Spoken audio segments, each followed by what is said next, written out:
c'était Écran Global, documentaire auquel vous pouvez bien sûr réagir sur le hashtag DocuDébat, un documentaire réalisé par vous, Anne-Sophie Lévy-Chambon. Merci d'être là. À vos côtés, Serge Tisseron. Vous êtes psychiatre, docteur en psychologie, psychanalyste. Merci d'être avec nous. En face de vous, Dominique Boulier, bonjour. Vous êtes professeur des universités en sociologie, responsable de la pédagogie numérique à Sciences Po et membre du Media Lab. Et enfin, Benoît Thiolin, bonjour. Bonjour. Vous êtes président du Conseil national du numérique, fondateur et directeur de l'agence digitale La NetSquad. Bienvenue à tous. Alors, Anne-Sophie Lévy-Chambon, c'est en emmenant vos enfants à l'école un matin qu'est née l'idée de ce documentaire. Racontez-nous ça. Absolument. Il y a deux choses. En fait, la première, je ne voulais pas de smartphone. En fait, au départ, je pressentais que c'était un outil qui pouvait induire des comportements un petit peu addictifs, dirons-nous. Donc, j'en ai eu un et en me réveillant, je me suis rendu compte qu'il avait un petit peu envahi toutes les pièces de ma vie. Et puis, un matin, j'emmène les enfants à l'école et ce matin-là, j'ai vu des smartphones partout. Voilà, parfois, quand on regarde ce qui se passe dans la rue, donc les gens marchaient avec leur smartphone. J'ai tourné, il y avait un café, il y avait la télévision. Tout le monde regardait la télévision le matin. Quand je suis arrivée pour mettre les chaussons des petits à l'école, tous les parents étaient avec leur smartphone en train de mettre les chaussons. Je me suis dit, mais qu'est-ce qui se passe? Pourquoi est-ce qu'on n'arrive plus à lâcher, en fait, à se séparer? J'ai vraiment eu cette image de ma fille avec son doudou et les parents avec leur smartphone. C'est important d'apprendre à les éteindre et qu'il ne faut pas qu'ils soient allumés tout le temps et qu'il faut s'imposer un certain nombre de règles pour les enfants, pour la famille, pour le travail. Et ça touche tous les domaines de la société. On va en parler. Alors, vous avez choisi de traiter la question du numérique avec le mot écran. Est-ce que l'on peut rassembler Internet, jeux vidéo, réseaux sociaux et leurs supports derrière ce seul mot, écran? Qui veut prendre la parole? Dominique Bouillet. Écoutez, je trouve que dans le film, justement, on voit bien cela. C'est-à-dire qu'au départ, on part d'une notion globale sur les écrans, tous les écrans partout. Et puis, y compris la présentation que vous venez d'en faire, en réalité, c'est le smartphone sur lequel on se focalise. Et c'est quand même assez différent. Vous voyez, et c'est un peu la même chose, en général, quand on parle du numérique. Ça devient quand même un peu plus intéressant. Et dans le film, on voit cette progression-là, y compris dans les jeux vidéo. Vous parlez, au début, on dit les jeux vidéo. Puis après, on se rend compte qu'il y a des jeux vidéo et des choses très différentes. Donc, le film est intéressant pour justement sortir des stéréotypes ou comment dire, des réactions un peu spontanées pour se dire oui, mais choisissons, voyons ce qu'il y a à l'intérieur, voyons comment c'est fait et dans les comportements y compris. Bien oui, évidemment, un des avantages du smartphone, ce sont les notifications. C'est cet aspect, moi, ce que j'appelle ce régime de l'alerte, qui est un régime d'attention, justement. Ouais. Vous êtes en permanence en alerte. C'est un grand bénéfice. Mais si vous n'avez plus que ce régime d'attention, évidemment, il y a un problème. C'est-à-dire que vous devenez prisonnier, et on appelle ça un peu, Ivan Illich appelait ça effectivement, c'est cet effet de monopole technologique. Au bout d'un moment, vous devenez captif de cela.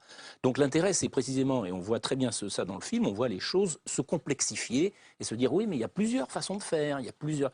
Et à ce moment-là, on n'est plus dans les grandes causes, si vous voulez, qui nous dit, on a le numérique qui nous tombe dessus, on ne peut rien faire, et puis voilà, etc. Non. On commence à se poser pour comprendre. Exactement. Et on peut choisir, on peut sélectionner là-dedans, et il faut donc examiner, cas par cas, ce qu'on en fait dans nos comportements, comme dans les types d'applications, les types de technologies. Et c'est ce qu'on va développer. Ça devient intéressant. Voilà. Benoît, tu as une réaction?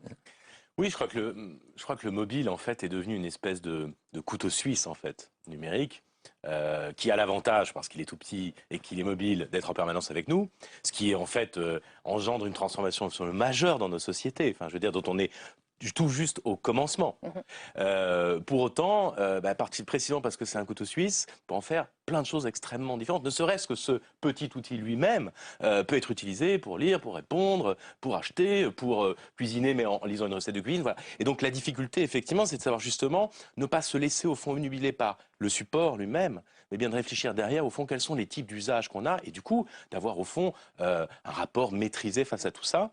C'est-à-dire que, au fond, on distingue, selon les usages, ce que l'on en fait. Et du coup, je pense que c'est très important, au moment où on est dans cette transformation absolument, à mon avis, sans précédent, précisément qu'on débatte de ces sujets-là et qu'on sorte, je dirais, des débats un peu simplistes et un peu caricaturaux qu'on a eu, et c'est normal, à l'émergence de ce phénomène. Le premier niveau de lecture. Est-ce qu'on est pour ou est-ce qu'on est contre? Enfin, on peut rentrer dans le vrai sujet aujourd'hui, qui est de dire quel est le numérique que nous voulons, quand est-ce que nous voulons, quand est-ce que ça apporte des fruits et on va dire des bénéfices incroyables, quand est-ce que ça pose plus de problèmes. Et d'ailleurs, sur bien de ces questions, en réalité, aujourd'hui, on n'a pas forcément toujours de réponse très claire. On va quand même Donc, essayer. prudence, expérimentation, test Ouais. et interrogation, comme vous le faites très bien dans votre documentaire. Et distance. Et distance.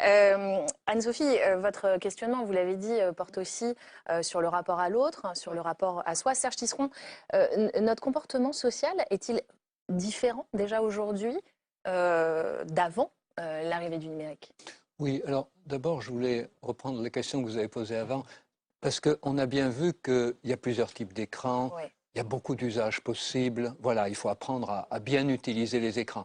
Mais ce qu'on voit bien aussi dans le film d'Anne-Sophie, c'est que finalement, il y a des tranches d'âge et que chaque tranche d'âge doit être introduite aux écrans au bon moment et de la bonne manière. Et ça, je vais vous Avant interroger 3 ans, dessus entre après. 3 et 6 Exactement. ans, voilà, 6, La 7, règle que vous etc. avez mis au point. Donc ça, c'est très important parce que les écrans, bon, on sait bien que c'est formidable. Hein. Anne-Sophie le met pas dans sa chambre, mais le reste du temps, elle l'a sur elle.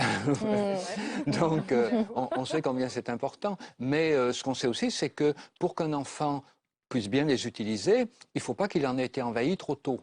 Et donc, du coup, il y a une pédagogie des écrans pour nous adultes, hein, voilà, apprendre à bien les gérer, connaître les applications, mais il y a aussi toute une pédagogie à avoir dans les écoles et dans les familles. Et donc le numérique remet aussi l'humain au cœur du débat. Absolument. C'est très bien. On continue à en discuter. Merci. Si on y veille. Si on y veille et Si on si y on veille. continue, le débat reste ouvert. Merci à tous d'être venus sur ce plateau. La semaine prochaine, vous retrouvez Laurent Bazin pour un documentaire qui retrace le parcours d'un jeune trisomique dans le monde du travail.